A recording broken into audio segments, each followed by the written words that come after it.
Boom, boom, boom, boom. And I believe that's it. I think we're live. What's going on, everybody? Hello, my name is Jeff Holiday, of course.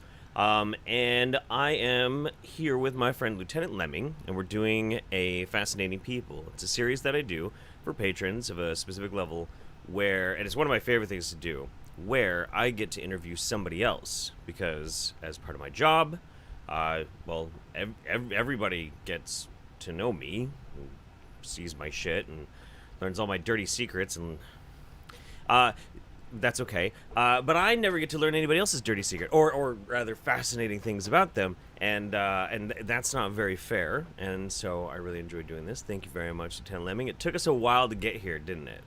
Yeah, this has been a struggle between your schedule and mine. So Yeah, yeah. It has. It's been a challenge.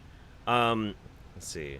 I'm also like I've over engineered everything about my life.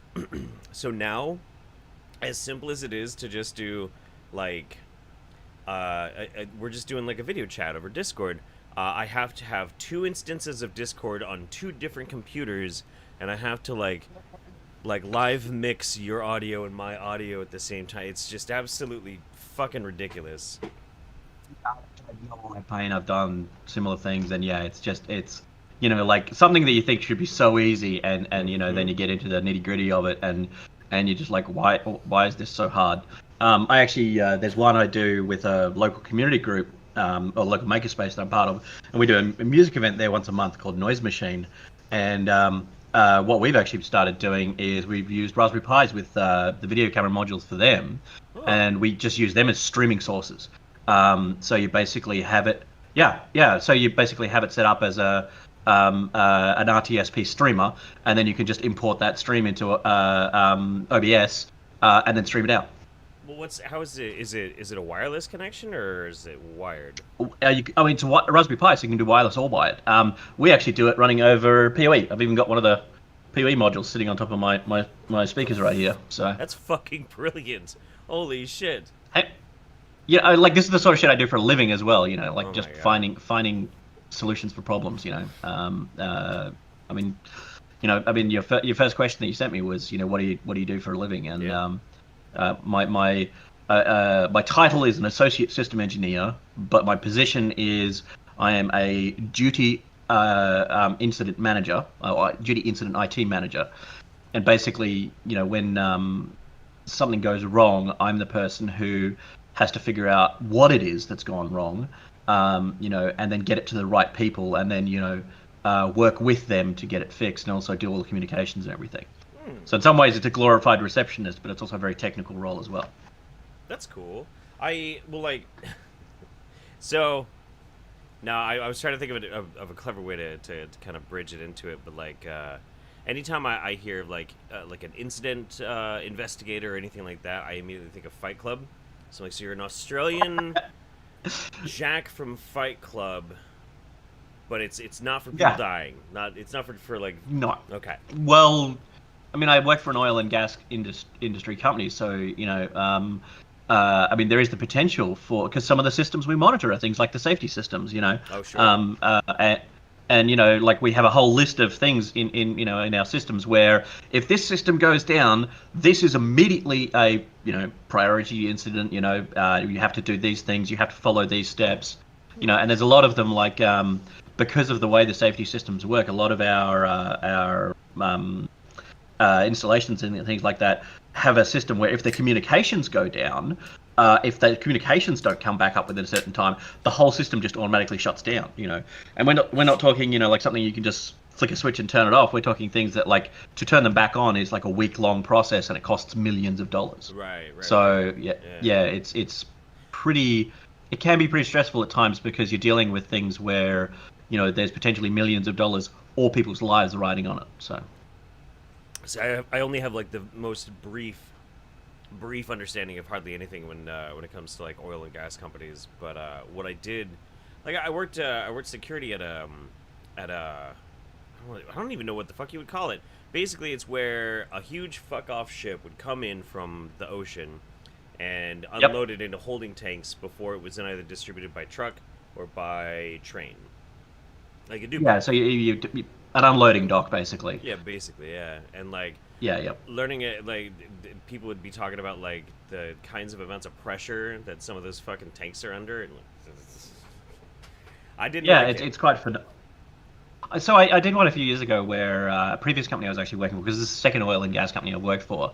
Mm, And during the training, and one of the things they showed us was so the previous company I worked for did what's called oil field services in the industry, which is basically everything up to, but not including production. So they would do survey, they would do drilling, they would do well preparations, they would do pipelines, things like that. right. But as soon as the well was actually producing oil or gas, they'd hand it over to whoever was the production company.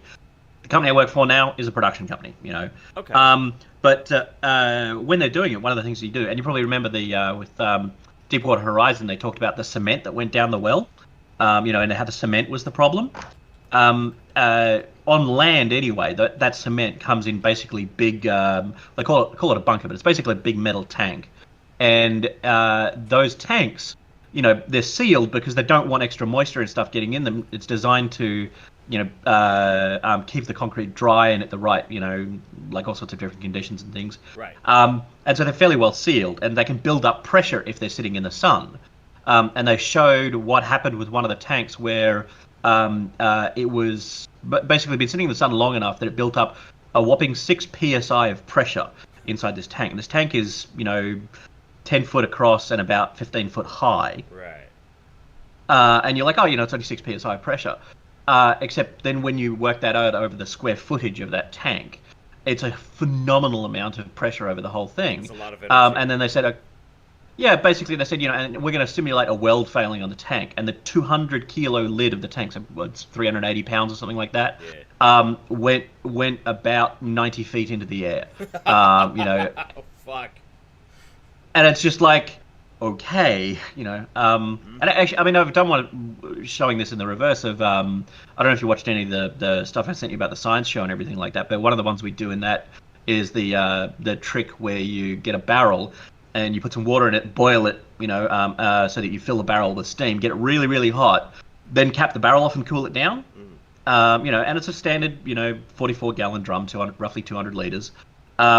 If you do the math again for that, just atmospheric pressure on the outside of that barrel when you do that is putting 30 tons of weight on top of that barrel.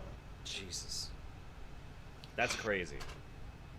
Yeah, so it doesn't take, like people like, oh, yeah, it's only a little bit of pressure, that's nothing, but you've got to remember that it's pressure over the surface area that actually matters, and the amount of potential energy that can actually deliver. Right. Absolutely. I like physics is probably the one part of like STEM that has always been the hardest for me to understand, but it's also like the even just like the littlest bits that I start to understand in the process of like whatever I'm investigating.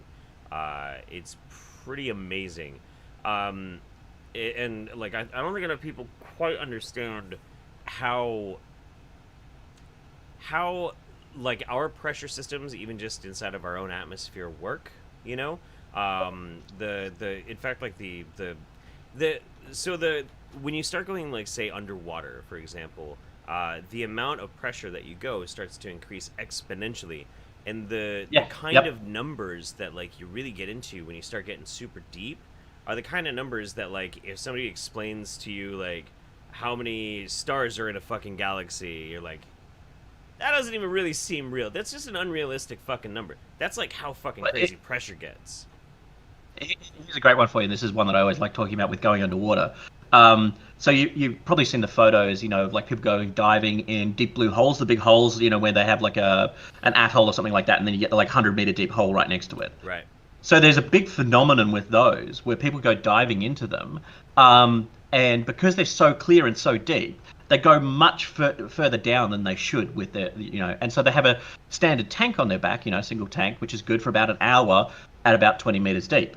Yep. The problem is that as you go down, the pressure on your body goes up, the amount of oxygen that you actually have per unit volume in your lungs.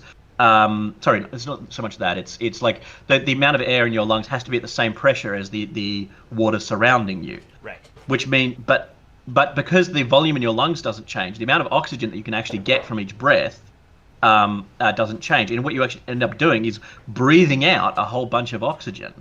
And so you can get to the point where these people swim to the bottom of these things with scuba gear on and drown because the tank that's good for an hour at 20 meters depth is only good for about 5 minutes at 100 meters depth. Yep. That's fucking crazy. That is really Yep. great. And Yep. like, and that's the thing too, is like when you're talking about it, you know, there's if you don't understand that exponential nature and the math on how that works, like it doesn't make any sense until you you really can like work out what the math is on it. Like, physics is fucking crazy, man. Absolutely wild.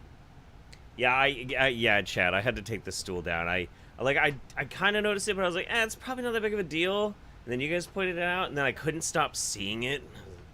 I've just noticed the coat hanger above my head, and I'm like, fuck, it's too late now. We don't stop for cops now. Nope. Shit. All right.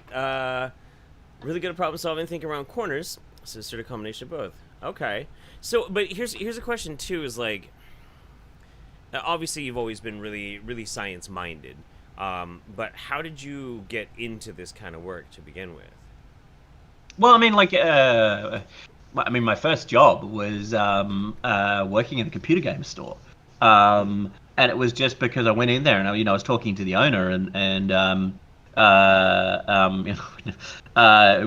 crazy little weird German guy, and I was talking to him, and he figured out that I was good with technology and things like that, and I'd been in and out there because it was one where you could like rent games as well, and I'd been in and out of there often enough, and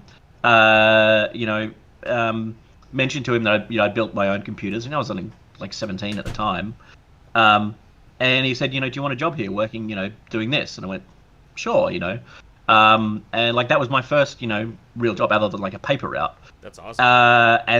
And then, a couple of years after I started working there, he decided to close the store down. Because he was going into real estate. He went and became a real estate agent. And then the real estate company were looking for someone to do all their computer stuff. And so he contacted me and went, do you want to come along and do the computer stuff? And I went, okay, and so it just sort of, it's just rolled from there, of like, I did that. And I've done a lot of interesting ones. Like I worked, probably one of my favorite ones that I did was many years ago, I worked in a little internet gaming cafe. With like 40 PCs set up, on a LAN, people come in and pay, I think what did we charge? I think it was like $6 an hour or $25 for 5 hours, come in and play games, and again, it was sort of a similar one of, I was outside the local cinema, because this is down in Hobart, down in Tasmania. The guys who owned the place were walking around handing out flyers about it, vouchers to come along and check it out.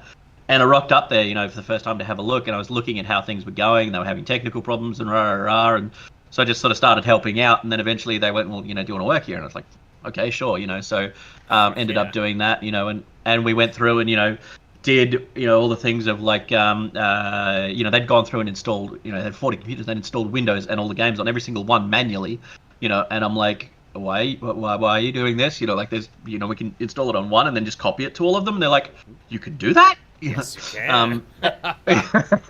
And so it was just like, just things like that. And then, as I've gotten older, I've gotten into more industries. I mean, I've worked for Telstra, the biggest ISP, biggest telecommunications company in Australia. I've worked for Apple. I worked as Apple tech support for a while, which was interesting.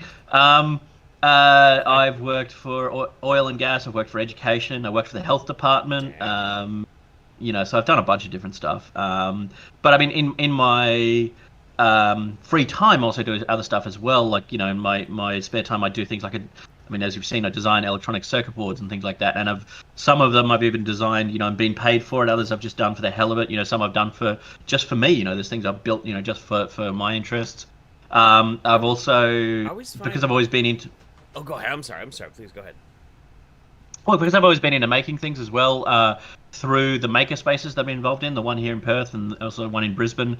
Occasionally I've been commissioned to build things, everything from like simple stuff. Like I built, the local Parks and Wildlife Department has a bunch of demos that they send out, and it's these acrylic boxes with different ages of bushfire fuel in them. Like stuff that's only a year old through to stuff that's been sitting on the ground for 10 years. Sure. And it basically, to show off. And then they have a heat lamp, and you put your hand under the heat lamp, and it says, this fire burns at this sort of heat, and that's equivalent to this many heat lamps, and this one burns at this, and they needed boxes to protect those, and so I got commissioned to build them. That's nice. But then I've done other ones, like there was one I helped build, which was for the local maritime museum, and they had a traveling exhibit with the old school like brass diving helmets. Yeah. So we built a rig to actually cancel out the weight of one of those. So there's a helmet mounted on an arm coming out the front of a box, and inside the box is a set of pulleys and weights and everything like that, so that anyone could just walk up and grab this helmet, which weighs 30 kilos, Right. And pull it down over their head like it weighs nothing. That's fucking awesome. I didn't realize. Yeah, I didn't realize that you were in Perth. Actually, I thought you were over on the East Coast. No, I used to be on the East Coast, but I've been in Perth for 4.5 years. Moved over here beginning of 2016. Man, yeah, Perth is So- Perth is out there. Like they see. Here's my understanding of the geography of Australia. Yep. Priscilla, Queen of the Desert. Yep. That's how I Okay. understand. That's. Yep. Yeah. So to put it in perspective, and this is one I always talk to people about, is actually one of my favorite stats about Australia that I love talking to people about when they talk about it, is we are 6th largest in the world in terms of land mass. Yep. We're 8th last in terms of population density. Mm-hmm. But that's a bit of a misnomer as well, because like 85% of our population lives in 4 cities. Right. So it's kind of it's 6 or 1/2 a dozen the other. A huge swath of the country it's not uninhabitable. It's just not uninhabited. Not ideal. Yeah, it's uninhabited. It's kind of like it always reminds me of. I mean, obviously the climate's completely different, but it reminds me of Mongolia. I never knew anything about Mongolia for the longest time, and then my little brother went the Peace Corps and went there. And when he came back and he explained like just how big the steppes of Mongolia is, like that's crazy. And well, I mean, like one of the ones here is so here in Perth we are very isolated. We're not the world's most remote city, but we are the world's most remote capital city. If you want to drive to the next city of more than 100,000 people, it's a 20-hour drive. Yeah. Yep. So it's and that's basically you're quite literally driving halfway across the country. To go from there to the next city is only 6 hours. Okay. So it's a long way.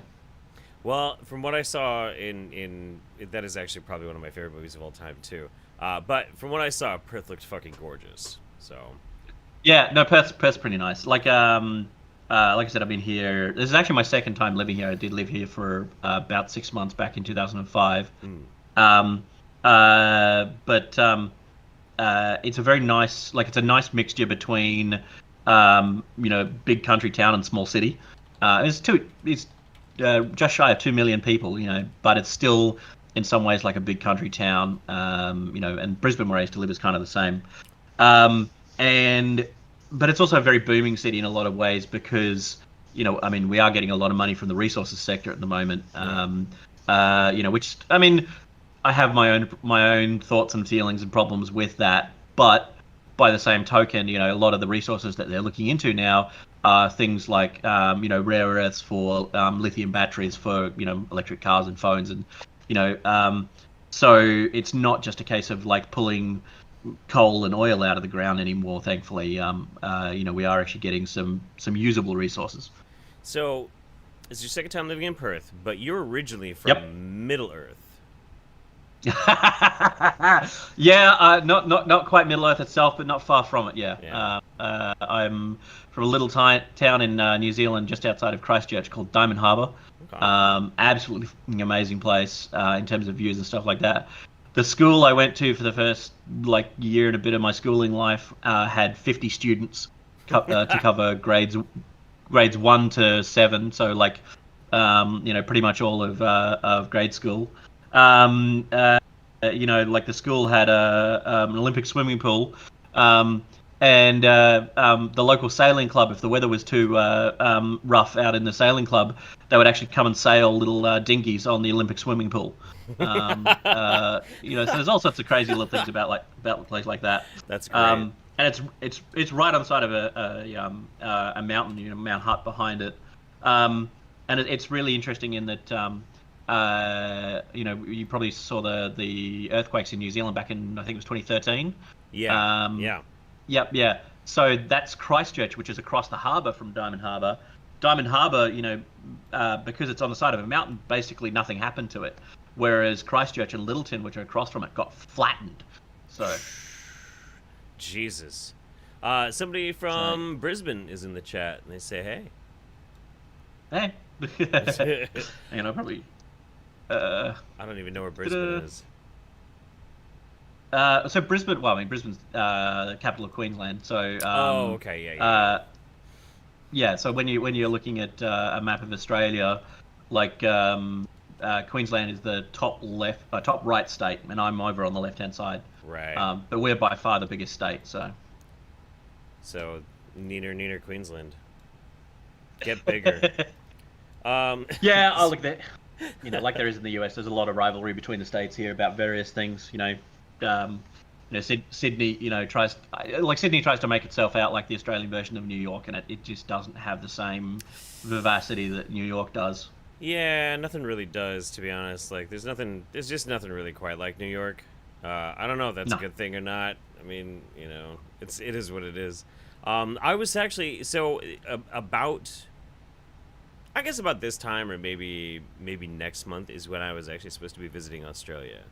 I'm really bummed that I'm not doing it. Ugh. Yeah.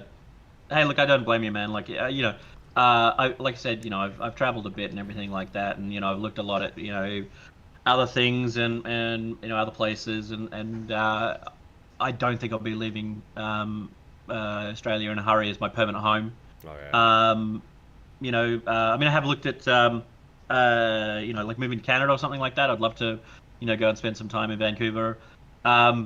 But I think I would always come back here in the end. There's a lot of things in Australia. I mean, there's a lot of things, like any country. There's a lot of things I would love to see improve in Australia. But there are a lot of things I like about Australia, and short of, us electing our own Trump and it all going to shit, I don't think that's changing anytime soon. Yeah, no, I mean, I absolutely love my home. I'm probably never gonna leave. But no, I was for the movie that I was gonna make. I was actually supposed to be. I don't know which city. It's a group called the Light for Riley, and they're a pro-vaccine group that works with some other group. I can't remember what exactly it is. But I was gonna try and interview them, and that was gonna be like the big centerpiece for my movie.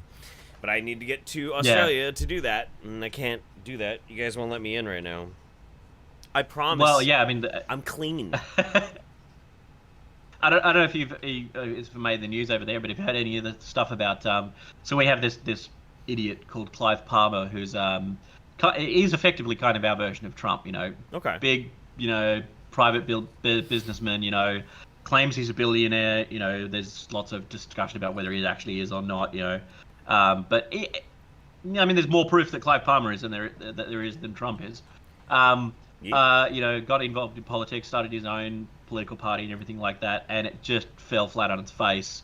I think they got one person into Parliament in one election, and then he got kicked out for some reason, if I remember correctly. It didn't take. And then in the last election, spent like $60 million on advertising, all over Australia, and didn't get a single person into Parliament. So. Oh man. And he so WA, like the state I'm in Western Australia, our borders are hard locked at the moment. Like if you want to come into the state, you have no choice to go into quarantine for 2 weeks. Okay. And at your own cost as well. So and you have to do it in a hotel. You can't do it at home because there's people who were going to do it at home and rorted the system. And they went, fine, that's it. It has to be in a hotel, 2 weeks, or you're not coming in. And so he took that to the federal court, and he was suing the state, to try and get that knocked down. What the fuck? That's fallen flat on its face. And so now he's got, I think it's 3 different cases pending against our Prime Minister. Sorry, not against our state premier, our leader of our state, for various things. And so the premier, as far as I understand, is now trying to get him declared a vexatious litigant so that he can't actually, and like, to give you an idea, this guy has on his webpage that one of his hobbies is suing people. Okay. All right. I mean, I wouldn't advertise that, but shine on you, crazy diamond, I guess. Yeah, yeah. So, you said that you lived in Tasmania at one point. Are the devils dangerous, or are they just cute little rats?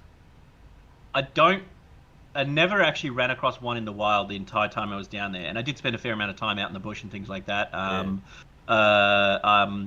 There's a big thing in Tassie of, they're called bush doffs. It's basically go out into the bush with a big set of speakers and have a dance party in the bush, Awesome.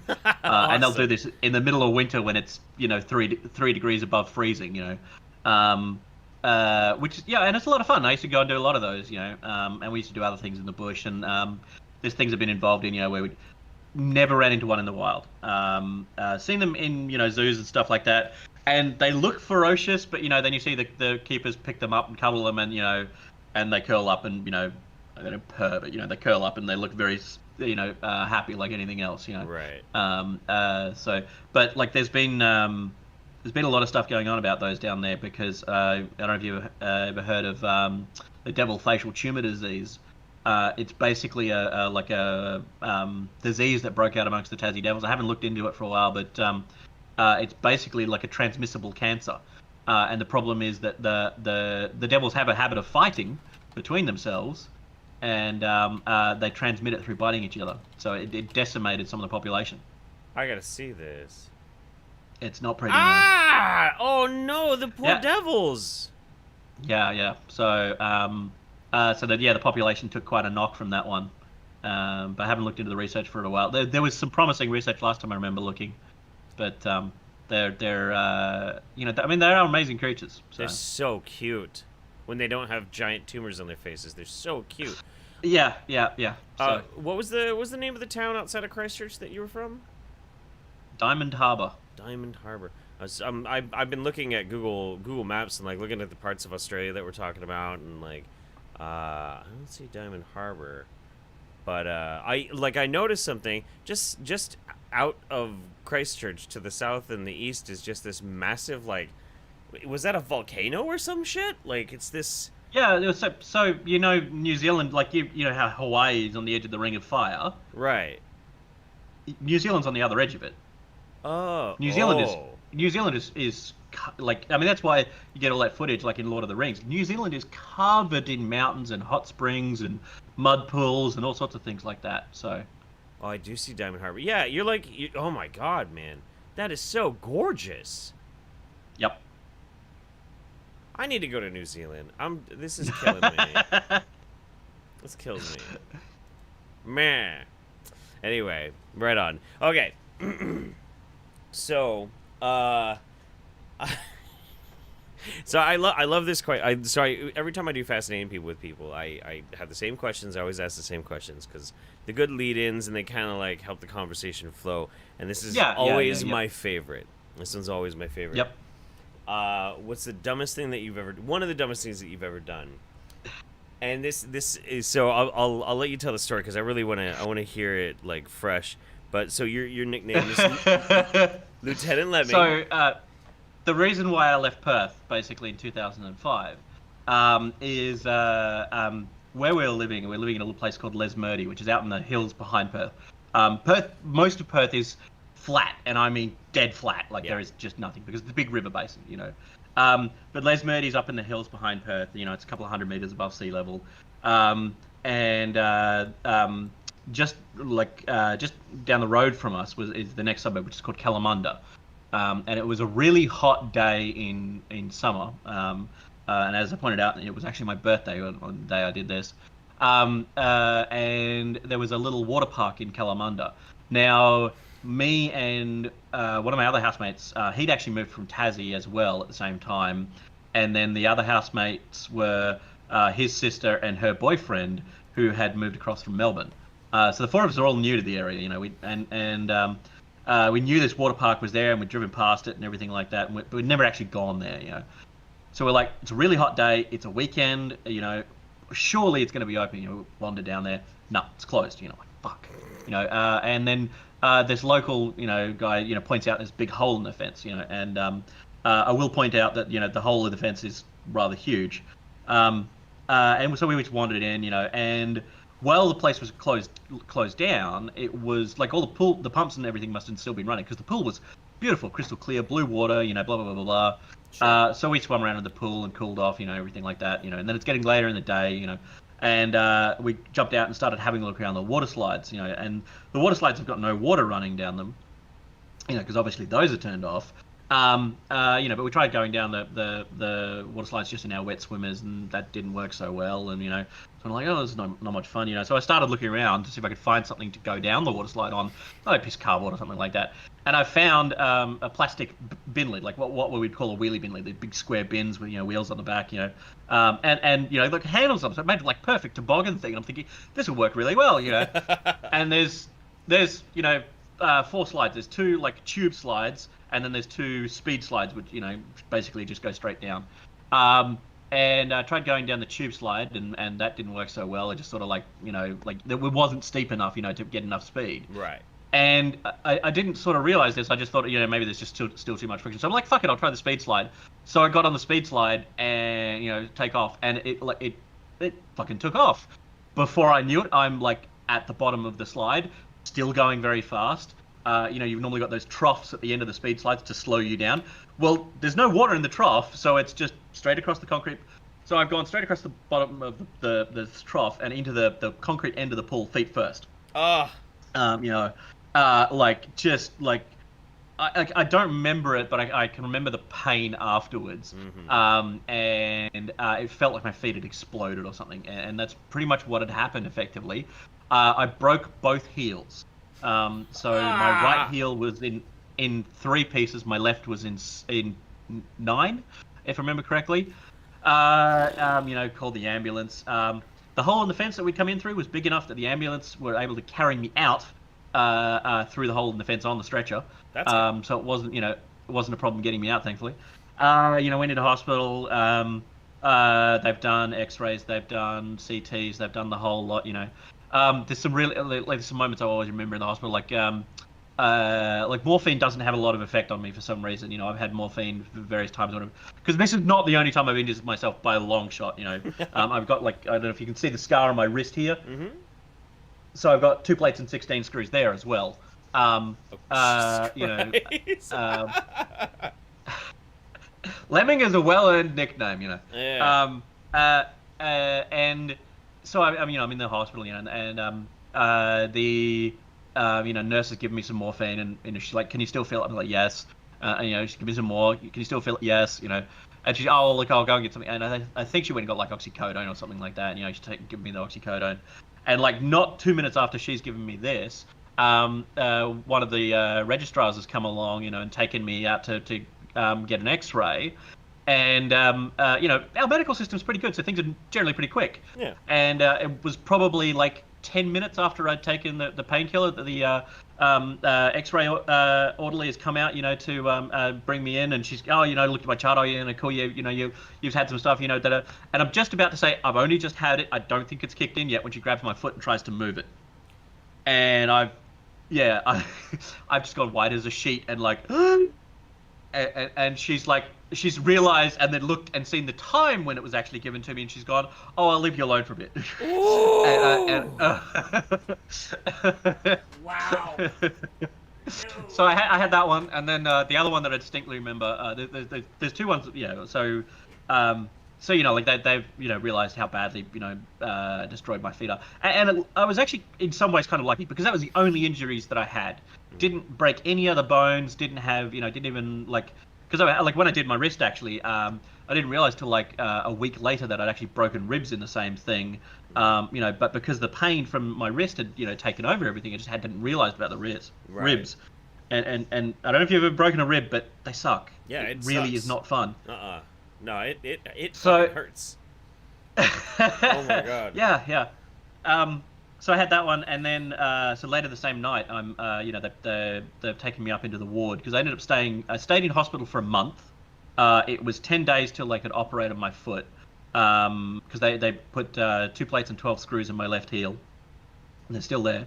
Um, and Yeah, 10 days till they could operate, and another 2 weeks after that until I was given the all clear to get out of hospital. But because of various reasons, it took about another week to actually get me to the point where I could get out of hospital. But the first night I'm there, there's this trainee nurse who's come in, to like just checking up on things. And because my feet are so swollen and everything like that, I mean, it's why they couldn't operate. I had my legs, like you see when people are sometimes see in the movies and stuff like that. They've got people up on the suspension things, like where they're holding a limber and everything. Yeah. So kind of like that, but it was actually just like a frame that was on the bed with like a hammock thing, and my calf was sitting on that, and then my foot was just hanging off the end of it. Yeah. And I forget what it was. I think she might have been trying to reach for something or something like that. But she's standing on one side of the bed. She's reached across the bed to get something from the other side. And as she's reached across, her sleeve has hung down and hooked my big toe and pulled my foot across. And so I again go, and she's like, shut up, going, what's wrong? And as she shut up, of course, it's pulled it back the other way. Oh god. Oh man. Because I understood that it was an accident, I'm simultaneously in pain and also laughing my head off at the situation, so.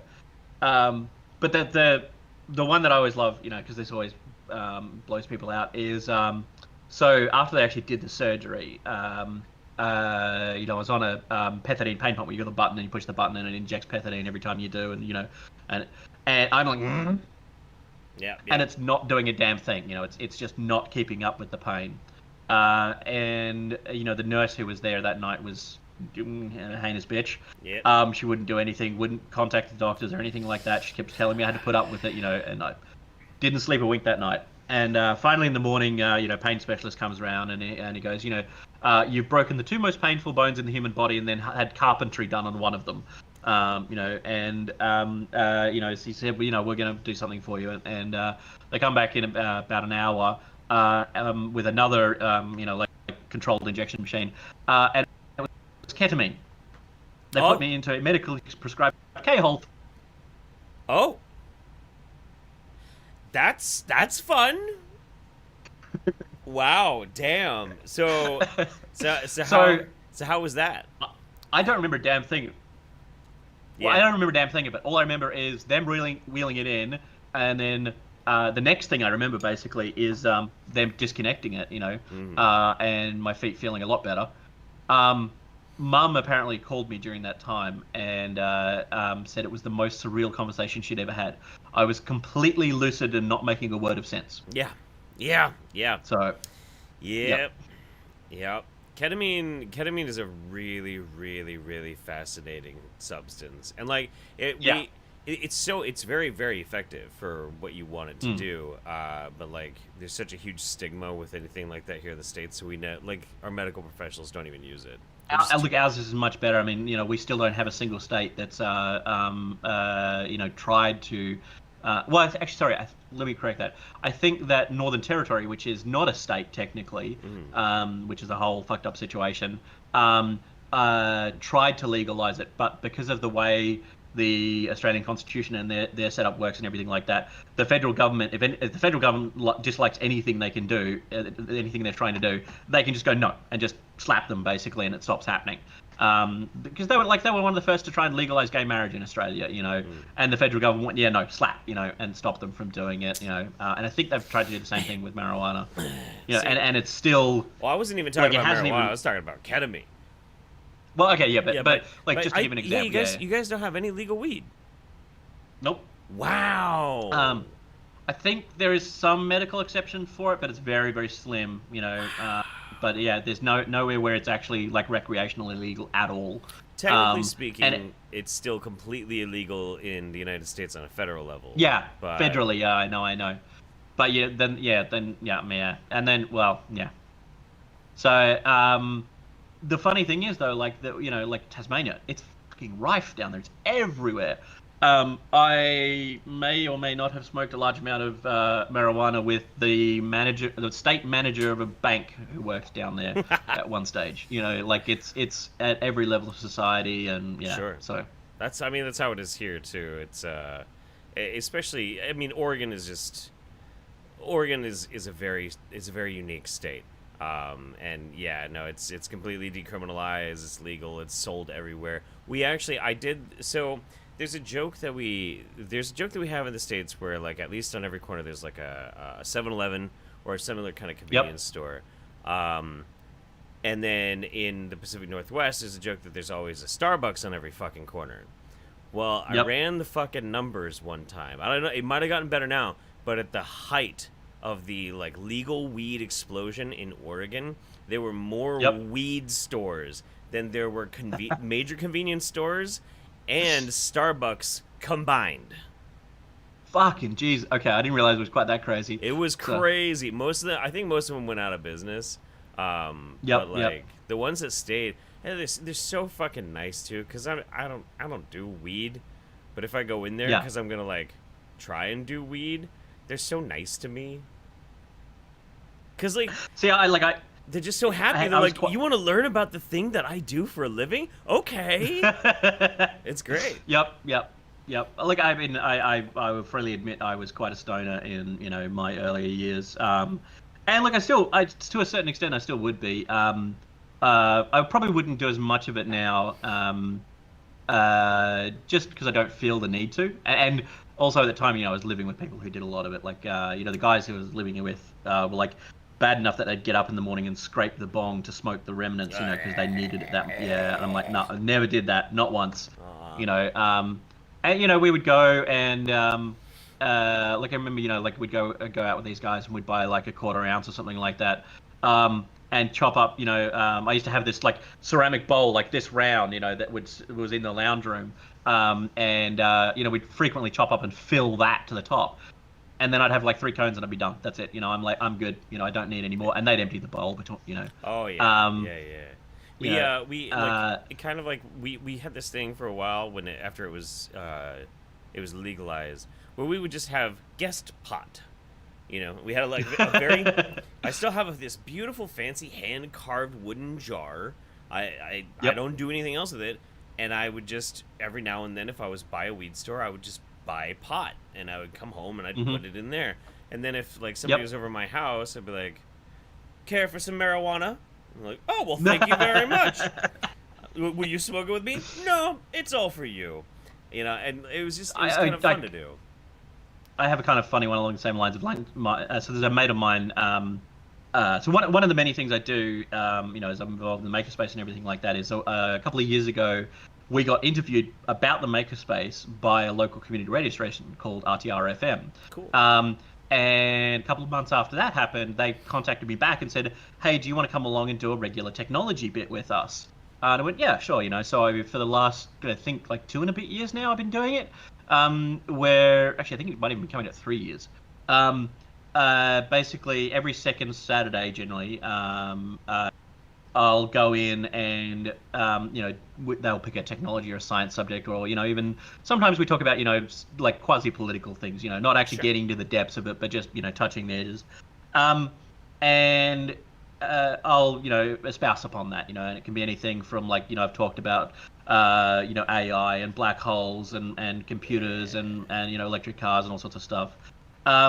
And with the start of the whole COVID situation, because we couldn't go into the studio, we did one where it was myself and the host of the show recorded, but it just wasn't. It didn't sound quite right and wasn't spontaneous. So I actually got a couple of mates of mine, and the 3 of us are all very interested in science, sort of in different fields, but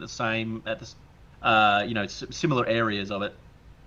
And we started doing recorded shows, and that's now turned into a live one. That's awesome. But one of the live guys who does that with me is a guy named Magnus. If you look up Magnus Danger Magnus on Facebook, you can find him. He's amazing.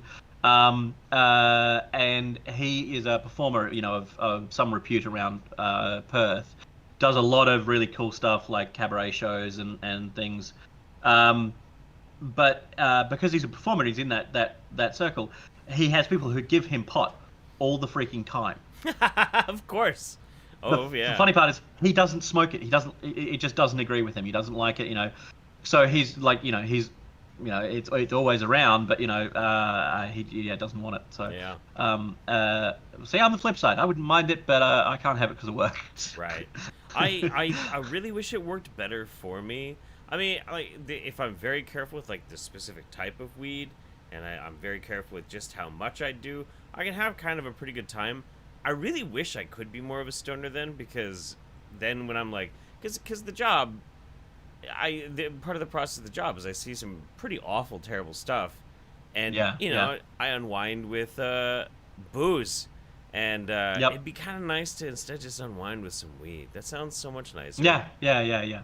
So, I mean, for me, I think, like, because, in some ways, I mean, well, I didn't, the, I was, it feels hard talking about, the sort of thing of, I didn't have a horrible childhood, but neither did I have an easy childhood Sure. in some ways. I moved around a lot, and that led to, its own problems at school and things like that. And, I'm very much not neurotypical, which didn't make it easy at school. Um, and being able, like part of, why I'm so good at doing the things I do is because of a very quick, very referential brain. Like when someone's talking about something, my brain is constantly pulling up things, that reference that, Sure. and you've probably seen it in some of the things I say in chat and stuff like that of making off the wall references and you Yeah, know, of course. uh, but sometimes it's actually nice to be able to turn that ability off, and because that ability, it's not something I can normally turn off. It's not something where I can go, okay, I don't want to think about this now. Right. My brain is just, it's constantly doing that, and that's what pot allowed me to do. When I was much younger, I had a harder time dealing with, some of the things that would bring up, and so it was good from that respect, and I really, that's why one of the reasons why I'm a big proponent for it being, is because it is a very calming drug for 90% of people who have it. There are people Sure. who don't get that effect from it, but for 90% of people who have it, it is something that just allows you to hit a level of calm that a lot of other drugs don't, with a lot less effects than a lot of other drugs. Sure. Absolutely. I mean, there's such a we have such a really weird stigmatized view on drugs that can definitely be very beneficial for a lot of people. Yeah. That's a very good Yep. example. There are people who have like, in the states, I don't know if it's the same over there, but like in the states, there's a lot of people who are like, it's just my ADD kicking in or my ADHD kicking in, and like, Mm. yeah, I think a lot of people kind of do to a certain extent have it, but then there's people who like legit have a problem, like a Yep. problem, Yeah. and I used to work in cooking, and a lot of people would take Adderall to be able to work real hard and not really feel like they want Yep. to stop. But you give Adderall to a kid that like actually cannot stand still, that actually Yep. is having a really really hard problem, Yeah. and seeing them like immediately be able to focus on something is amazing. But it doesn't work like that on somebody who doesn't have ADHD. Gets them all A cranked couple of out. my very good Yeah, a couple of my very good mates here have adult ADHD, Yeah. and I've seen both of them, without it and with it, and the difference is chalk and cheese, Yeah. like, and people are like, oh, but they're not as energetic, and like, but they're so much more, like composed, and they're so much more able to articulate what they're feeling and what they're doing, and Sure. and actually be a functional part of society. It's not just about them being an upstanding member. It's like just allowing them to actually, be who they have the potential to be, rather than, this, little ball of energy that doesn't actually achieve anything. Right. Right. So, So I have. Where is this? Let me see if I can pull this up in a way that's gonna look right. I don't know. I didn't set this one thing up beforehand, so I'm trying to like. I'm trying to like. Hang on. Shit. Hang on. Because I pulled up your portfolio of work, and yep. I was looking at it, and then I have a few questions. Oh, All right, let me just make this real big. Just chat will only just see this. They won't see either of us for a second when I pull this up. Yep. What the fuck is that? Why is that? What is that? Get away from that. Okay, there we go. All right, and boom. Which project is this? Oh, okay. So that's well, do you want to have a guess before I tell you? Well, I mean, from when I'm looking at it, it looks like a lightweight construction for some sort of either wing for aviation or for something along the lines of nautical, like a boat. Yeah. So it's actually a scale attempt at making what's called a stepped hull hydroplane. So if you see on the bottom of the hull, you can see that step in it. So where there's like basically it jumps up by, remember correctly, it's about 50 millimeters, 2 inches. Okay. Yeah. So that whole thing is about it's about 4 foot long, 1.2 meters, because it's exactly the length that the longest piece that will fit in our laser cutter at the makerspace. Okay. Unfortunately, I actually ended up when I actually ended up trying to skin it. What I figured out was where the bow is at the right hand side of the picture there. It was too sharp an angle, and I couldn't actually get the skin to join because I couldn't put enough tension on it to actually bend it round the front. Oh, okay. So that's still very much on the back burner. But the idea of that is that it's you can cut the whole thing out of a sheet of plywood, because I mean I do want to go full scale with that one day. Sure. And if it works like I think it should, what my understanding of how it should work and everything like that, is that once you get it up to speed, it'll basically come out of the water in such a way that it'll be sitting on the flat rear section of the hull, and then that step. So 2/3 of the boat will be out of the water. And then what you also get is there's a Venturi effect at the step there, where it actually sucks air in underneath it, and that actually reduces the friction between the hull and the water, and allows it to go even faster. It creates its own cushion of air to reduce the friction not quite, of it. It's not quite a hovercraft, but it basically it's actually a technique that's used on a lot of some of the gas turbine powered fast attack ships and things like that. Do it where they basically pump air out through nozzles in the front of the boat, Right. And the air reduces the friction between the water and the hull and allows them to go faster. Well, there's a lot less friction in air than there is on the surface tension Yeah, of water. yeah, exactly, That's exactly. crazy. Yeah. What the fuck? All right, I want to know next what this is. Right. So you probably saw the video I linked of like things blowing up, the slow-mo one. I don't know if you watched. I didn't get a chance to watch the whole thing, but yeah, I watched a little bit of it. That's the hand control for the capacitor bank that I'm using for that. So basically, that plugs in via, of all things, an Ethernet cable. But hey, I only needed 8 wires. They're cheap, they're ubiquitous, they're easy to replace. Blah blah blah blah. Fuck it, man. Whatever. But the controller. So there's one key switch on the actual capacitor bank itself. And then there is actually the cable, and basically the key switch on the bank switches between test mode or fire mode. And then that one is, you have to have that plugged in. There's also a shorting plug which goes into that, or there's actually, I've got I call it the big red button of science. I've basically got a 4-inch round red button mounted on top of a white box. I'll pull up a picture of that because it's really, really, really cool. So when we do the science shows, which we've done, well, unfortunately we've only done one of so far, but we're working on doing more. Yeah, so that's Jenna, our assistant. You can just see me in the background there. That thing behind her is the capacitor bank.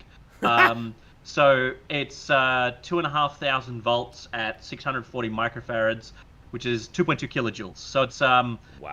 It's well, the one I always talk to people about is that it's 2.2 kilojoules. A AA battery holds 10 kilojoules. So a AA battery holds far more energy than that thing can hold. But the difference is that I can release the energy from that thing in 1,000th of a second. And when we do, you're putting anything up to about 10 million watts through something.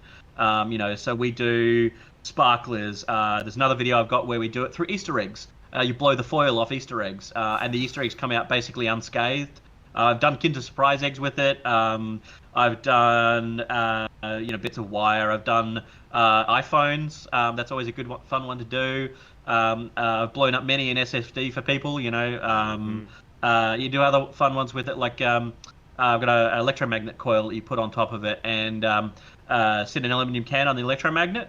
And now normally, you think aluminium's not affected by magnetic fields, but when you have an electromagnetic pulse, it creates its own magnetic field in the can, and because the can's conductive, that creates its own electrical field, it creates its own opposing electromagnetic field, so the can leaves. It undergoes about 2,000 G of acceleration. They go 30, 40 meters into the air. What? When the cans go up, they actually accelerate so fast that they foreshorten, because the bottom of the can is accelerating so hard it actually crushes towards the top. That's incredible. Holy shit. Yeah, yeah, it's lots of fun, and we play with that stuff all, you know. What's some other good ones we've done? Various things. More things than I care to count, basically. God. What happened to your wrist? So that was went over the handlebars of a mountain bike at about be about 30 mile an hour. Tried to roll out of it and hit a gutter in the process. And both bones of my forearm, clean break. 2 plates, 16 screws to fix it up. The really fun one is I did that on Christmas Day. Oh my God. I'd gone. We had been at, so this is another amusing story. We'd been at my auntie's place for Christmas Day, and my auntie had just remarried, and they had just moved. So we're at her new house with her new husband and everything like that. I was getting towards the end of the day, and I was like over the whole family thing. And their next door neighbor had a really nice mountain bike, and I'm like, "Hey man, can I borrow your bike and go for a ride?" He went, "Yeah, sure." Da da da. So I've taken off, and I kind of knew the area they lived in. I could find my way around. Stupidly left my phone at at her house. This is 2001. My phone was pretty crap anyway. And I've gone, around and up this hill, and I've come tearing down this hill towards this shopping center. And on one side of the driveway at the shopping center is a nice ramp down onto the driveway. But then on the other side is the gutter. Basically there's no ramp or anything like that. I'm on someone else's bike. I don't want to risk buckling the rim. I'll hit the brakes and avoid the gutter, go around it. What the guy hadn't told me was that the front brakes on the bike were faulty. And the moment that I touched the front brakes, they locked hard. And so I just got flicked. I just, flicked off the bike, I don't entirely remember the whole accident. But the next thing I know is I'm sitting on this gutter with the rear wheel of the bike on my lap. I have no idea how that happened. And I've got my arm on the rear wheel of the bike, and I'm looking at my arm and it goes like this. And I'm just like, oh crap. And it's Christmas Day on a 4-lane road. I don't have a phone, so I just had to start yelling for help. Yeah. And then finally someone across the road in a house. And he told me, when he came over, that he was in the backyard behind the house and heard me yell because I was yelling that loudly. Damn. And he's called the ambulance. I've gone into the hospital, and they're like, we'll contact your parents, And I'm like, well, I can't remember my auntie's, new name or her phone number or where they live or anything like that. Right. So they've called my mum and my other auntie and left messages on both of their phones because neither of them had mobiles at the time. And this is at 5 o'clock in the evening, and it wasn't until about 9:30 that night that my other auntie has gone home, gotten the message, rung the first auntie, told mum where I am because this time I've been missing for 6 hours, mum's come charging into the hospital, what the hell, Yeah. So I disappeared for 6 hours on Christmas Day and then turned up in hospital with a broken arm. Isn't it weird, kind of looking back on how we used to live without mobile phones, and it seems so alien to me now. It's so alien. Yeah. I mean, less so to me because a lot of the work I've done, when I've been working for the oil and gas companies, I've been in areas where there's no coverage. And if we were lucky, we'd have a satellite phone or a CB. Mm. But sometimes we'd be in an area where we'd just have to wait until or because my job was actually get the satellite connections up a lot of the time. Oh, sure. Um, and so if I couldn't get the satellite up, we had no comms. And so we're on our own until we can get shit running, or someone does the 4-hour drive back to the nearest town. Right. So yeah, a bit interesting, and it certainly makes you appreciate it. That's for sure. Yeah. It's a weird thing because I held off on everything as long as I possibly could. Shit, I didn't even get my driver's license until I was 24. But I only got my first cell phone, I want to say maybe like 12 or 13 years ago. Yep. And it kind of like, I guess I don't ever want those times back because like it's incredibly convenient. But it brings me to like the fifth question, and you were talking about discussion about like hopes for the future, where we see ourselves, our country, our world. I mean, if only 10 years ago, there was a drastic lessening of people having free access to like pretty much the sum and total of human knowledge at their fingertips at any given point in time. What the fuck is 10 years from now gonna look like? Yeah, like this. I mean, I'm very much, there's always the term thrown around of a millennial, and there's various definitions that people go for funny. But if you look at it, I'm right on the cusp of being either a millennial or I think it's Gen X that precedes that. 82? Yeah. Yep, me too. Yep. Yeah, I know that one. You've said it before. Oh, yeah. So, like, I mean, when I grew up, like I was reading about computers in books and things like that, and I mean, I've always been a very avid and very quick reader. Mum often tells the story of, when I was like 5, trying to find books that were had enough information to satisfy me, but weren't too complicated for me.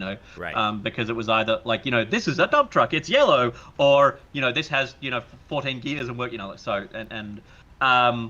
but I'd always, I mean, that's, where my interest in technology started, was reading about it, and reading about all, reading like Reader's Digest books of, how things are made and, and what have you. And, I've seen the changes, and my parents are both 30 years older than me, so there's quite an age gap there.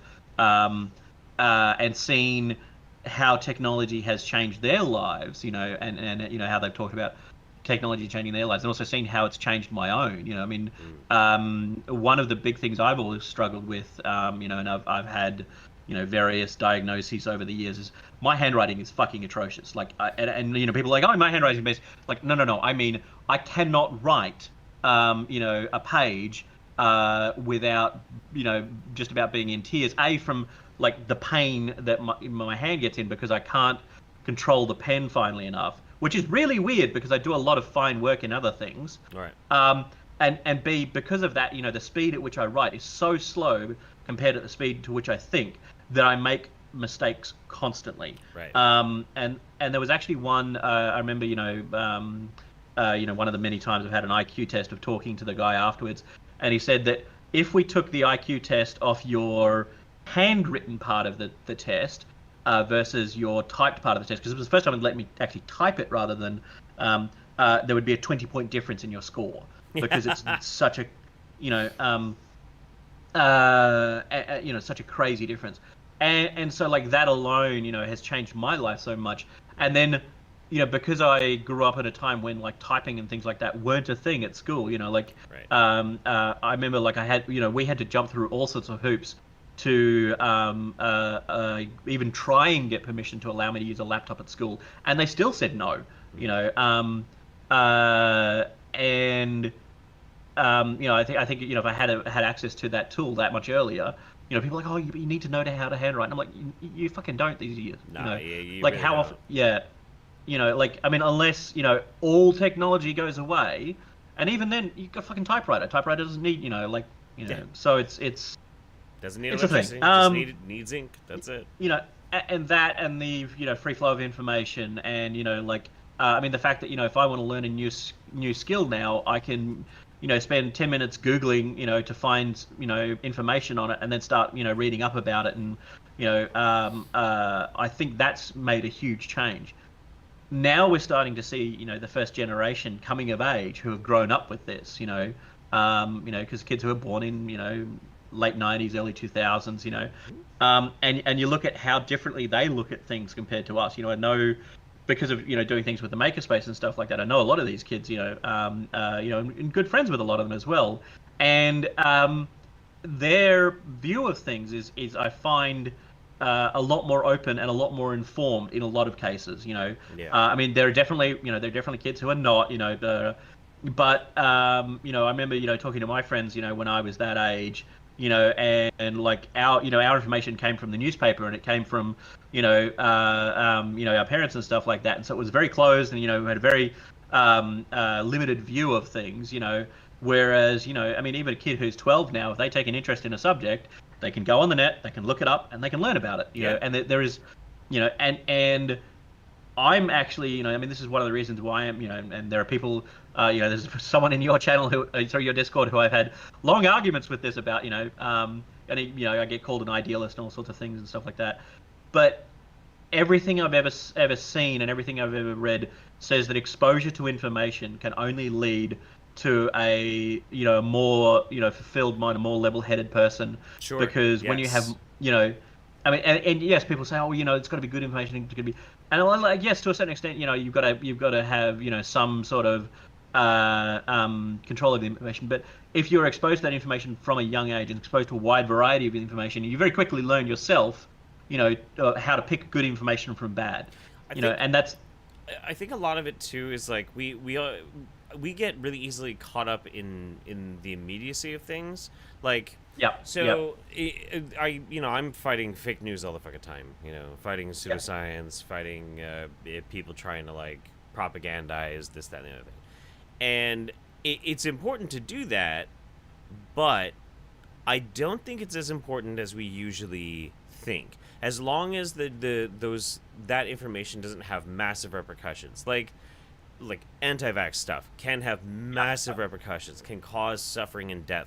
But like, I think it's more important that we have access to information. More important, absolutely. So like even if a lot of it's going to be bullshit. Yeah. One of the points I was making to somebody in Discord the other night was I don't like anti-vax. I don't think it, but the thing is that I understand, I try and look at what the people who are, who are believing this stuff are looking at, and where they might be getting their, their views on it from. Mm-hmm. And there are people like, oh, anti-vaxxers are so evil and blah, blah, blah, blah. And like, there are people who are in the industry who are undeniably doing things for their own interest and stuff like that. Yeah. But the vast majority of them, are people who are, they're basically misinformed. Mm-hmm. But it's not even like, even that's what they're looking at is they're looking at, the claims about the damage these things can do. Mm-hmm. And they have no experience and no real like reference for, the damage that these viruses or, bacteria or whatever that we're vaccinating against can do. And so the small chance of damage from the vaccine to them outweighs the possibility of what, and especially because the misinformation that's spreading about what these things can do, because there's no experience of it anymore, right. Has become as bad as the misinformation about the viruses. No, I tend to view passive anti-vaxxers as basically victims. Yeah, to a certain extent, yeah. So but touching on like the whole like immediacy of things, there's a saying that I really love along those lines, which is a society grows best when old men plant trees whose shade they shall never share. And it's basically saying, that we need to plan for the future more, and we had a wonderful indication of that here in Australia over the last 10 years of, in 2007, we had Kevin Rudd elected as Prime Minister, and one of their big things was, right, we're going to build a national broadband network. We are going to level the playing field for broadband across Australia, because right. Before that it was an absolute fucking shit show, just like it is in a lot of the US. Like I lived in places where, I was 50 meters from the exchange and I had 20 megabit. I lived in other places where I was 500 meters from the exchange and was lucky to get 2 megabit. Yeah. And so their big plan, and eventually came out in about 2010, was that they were going to build fiber to the premises to every house in Australia. That's bold. 90. Yeah, it was a big plan, like huge plan and everything like that. And immediately the opposition came out and said, no, it's going to cost too much. It's going to be impossible for all these reasons and everything like that. But they actually started doing it. They went from saying they were going to do it to implementing and starting the rollout in 3 years. Which, considering the scale of the project, is pretty impressive. Yeah, that is really impressive. And then we had an election, and we had a change of parliament, and it changed from Kevin Rudd and the Labor Party to our current Liberal Party. And the Liberal Party, one of the first things they did was halt the whole project and go, no, we can do it cheaper, we can do it better, we can do it faster, blah, blah, blah, blah, blah. And they went, okay, so we're going to do this, they call it the mixed technology model, where they're using a combination of cable and fiber to the premises in newer states, and what they call fiber to the node in older states, where they basically run fiber part way to the house and then use the phone lines for the rest of it, and things like that. Oh, okay. Like if you actually look just over, hang on, now you got me mucked up, just over my shoulder here, you can see that little white box on the wall. Mm-hmm. Yeah. So that little white box is what we call is basically, there's a fiber modem in the street outside my house, and then it comes in over the copper to my house. But that box provides power back out to the modem in the street, because they couldn't put power into it, so I have to power it from inside my house. Oh, interesting. And so they built this network, and we've slipped in world place to like 65th in terms of bandwidth now. Oh no. We're getting beaten by places like Uruguay and and all sorts of like tiny little countries and like Middle Eastern, and it's just a farcical. And now they're going, oh well, maybe we should have built fiber in the first place. It's like, no shit, you dumb assholes. Yeah, right. It is my greatest regret that England has better internet than we do. Yeah, there's a really funny one there, actually, of when they were talking about doing the fiber to the node, and it was a few weeks before the election where this actually got decided on. Britain was building fiber to the node at the time, and then British Telecom turned around a couple of weeks before our election and said, oh yeah, we're not going to build fiber to the node anymore, it's too expensive and not practical. Jesus fucking Christ. Yeah, and our local government went, no, fine, it's fine, we're still going to go. And we have like 1/10 of the population density of the most dense areas of Britain, let alone in our cities, let alone in the really rural parts. So 10 years. I was even looking. Let's do some prophecy here. Where do you see us? Where do you see the world in 10 years? Are you an optimist or are you pessimist? Where would I like to see the world is I would hope that we've had this huge swing to discourse and vehemency and everything like that, and I would like to see it swing away from that. And to me, it looks like in some ways it is starting to do that. You are starting to see people going, this is not working. Right. We need to actually sit down and discuss things with people. And actually, like people like Alexandria Ocasio-Cortez, which people are going to slam me for. It doesn't work when we're at each other's throats. We need to work together to make things work for everyone. And there are people around the world who are doing that. It's not going to be an easy process. I've never said that any of the things that I dream will happen are easy, but this is what I hope, and this is what I try and even when I'm talking to people who I don't agree with, I try not to resort to personal attacks or anything like that. I mean, if they're going to do it, fine. Gloves are off. Hey, have at it. Sure. But I may get stringent and and hammer my point home, so to speak. But I won't personally attack someone, unless it's basically unless they're either not willing to admit compromise or something like that, or or that that's what it's already resorted to. Well, you know me, I don't do any personal attacks. Yeah, I mean, it's hard not. It's hard not to at times, but I try very hard not to, I think that you're right, though. I mean, there's there does seem to be a shift that's happening, and I do legitimately seem to see it. It's kind of hard over here right now. Yeah, And yeah. Oh God, yeah, yeah. I can understand that. I think it's hard in some other places too, but like places like Brazil, places, like India, places like Britain and the United States. Um, the rise of like certain aspects, I think, is kind of a response, a panicked defensive response to the fact that, well, Yes. the whole world is actually getting really progressive and moving towards, like, well, bigger ideas, and we're starting to put things Yeah. away. We're starting to throw If things if away. if if you look at a lot of global stats, like people are talking about, oh, the world's, worse than it's ever been, and da. Like, no, it's really not. No. Like you look at like, the number, like even just little things like the number of armed conflicts that are going on, that's gone down. The number of, like people who are dying from various diseases, that's gone down. The average, like we're having a big discussion with someone recently about, all these poor people and, rah, rah, rah. And I'm like, the number of, people who are living in, famine conditions has gone down. There's all these global stats that you can look at and see that things are improving. Yep. And like any time that you have, things improving, for one group of people, there are other people who are going to struggle against it Sure. because, that they, whether it's for their own self-worth or for their, that's how they make their money, or, or just, that it lowers their own opinion of themselves or something like that. Right. There are people who are going to fight against it, and I mean, we had the same thing here with, as you guys have had as well, of, people fighting against, gay marriage and like, oh my God, this is going to be the end of the world, blah, blah, blah. And then it happens and it just all the noise disappears, Right. I mean, there's still, the occasional person who's like, roar, but for the most part, it just disappears into the background, Right. because when things become more equal for everyone, it's harder to fight against those things.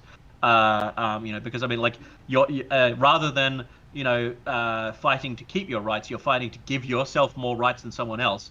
Right. And there's virtually no one who's ever going to agree with you on that one and allow it to happen. Right.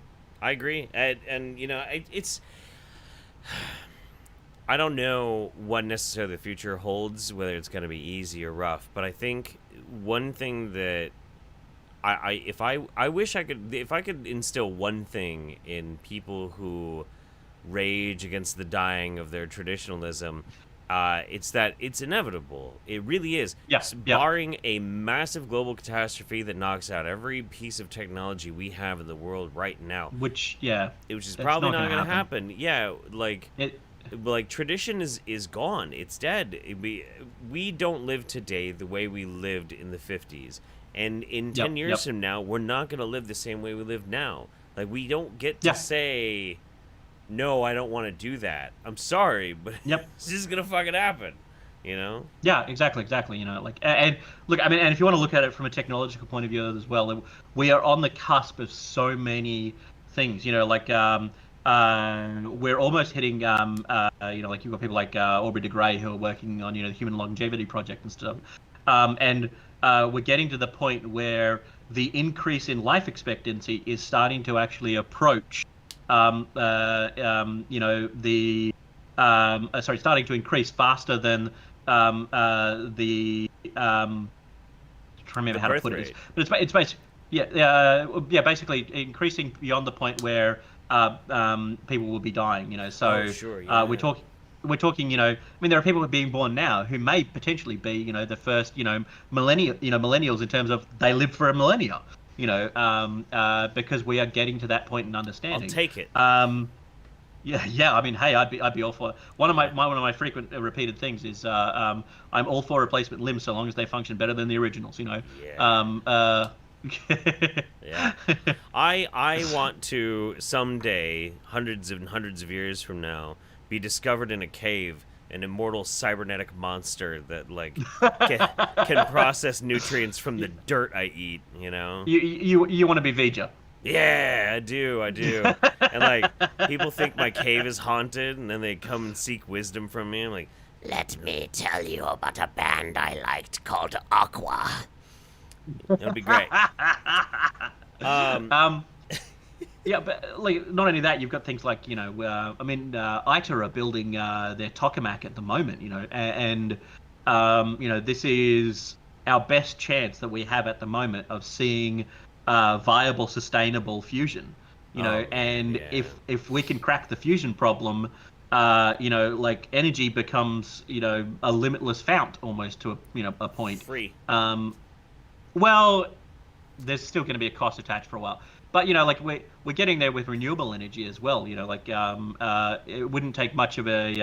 I mean, there's one in Australia which I've put my money where my mouth is, so to speak. Of in Australia, we have what's called superannuation, which is kind of like Social Security you guys have, Hmm. where I get paid a certain amount a year, and then my company pays another 9% into my superannuation account, and then when I get old enough, I can actually draw down from that and use it, and like a lot of those things, people put it into investment funds and things like that. Sure. And I've put it into one here called Future Super because there was the super fund, as you can imagine, all the super accounts in Australia adds up to quite a large amount of money, Yeah. and there was a paper done by the University of Technology in Sydney where they said that if 7.7% of Australia's superannuation were invested in renewable energy, we could privately, not publicly funded, privately fund having Australia on 100% renewable energy by 2030. That's amazing. That's 10 years. Holy shit. Yeah, exactly. So I've put my money where my mouth is on that one. I put my money in a fund that does that. Hell yeah. And I, when I've talked to people about it, that's what I say. Look, I'm like, it's really simple. You go to the website, you do this, blah blah blah blah. If I can do that little bit towards it, then great. Yeah, sure. And so that plus because I mean there is always going to be things where. There's always scenarios where renewables can struggle, and that's one of the things I've actually talked about at length on the radio when I've done that. Is if you have a period of bad weather, then solar panels will struggle, or you can have a period of low wind, where your wind system will struggle, so and you can make up the difference by having more of each, but then you've got to have more land given over to it and more infrastructure Right. for it and everything like that, so having a non-renewable form of generation is not a bad thing, No. but so long as that renewable form of generation is relatively clean, I mean it doesn't Right. matter if it's 0% pollution, but it's better than coal or oil or gas or anything like that. Nuclear. People always say nuclear. Like nuclear is one that I've talked back and forth about a lot. It's there's a lot of demonization of it. Yeah. Um, uh, Oh no. Uh-oh. I remember I talked about this on the radio of in the Chernobyl series. There we go. There. I don't good? know. That's wild. Yeah. Like it's. In the Chernobyl series, they talk about if the core hits the groundwater, it's going to be a 4 megaton nuclear explosion. Right. There wasn't even like 400 tons worth of explosive energy in that, let alone 4 megaton. It was just stupid. I was familiar enough with Chernobyl that like when I watched that show and I that fucking made me so mad. Cringe pretty hard, yeah. So anything else that you want to say before we part ways?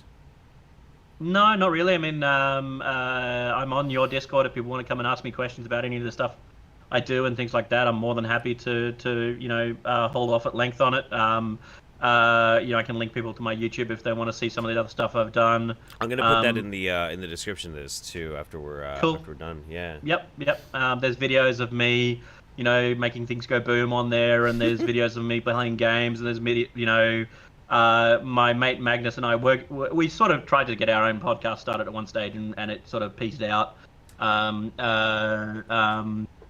There's lots of different things I've done, and they're all over the place there. But yeah, if people want to come and ask me questions or want to know anything about the sort of stuff I do, hit me up. Hell yeah. There's RTRFM. If you Google that, you can find the station, and like search Lemming on their website, you'll find me. There's a few different ones I've done there, and so yeah.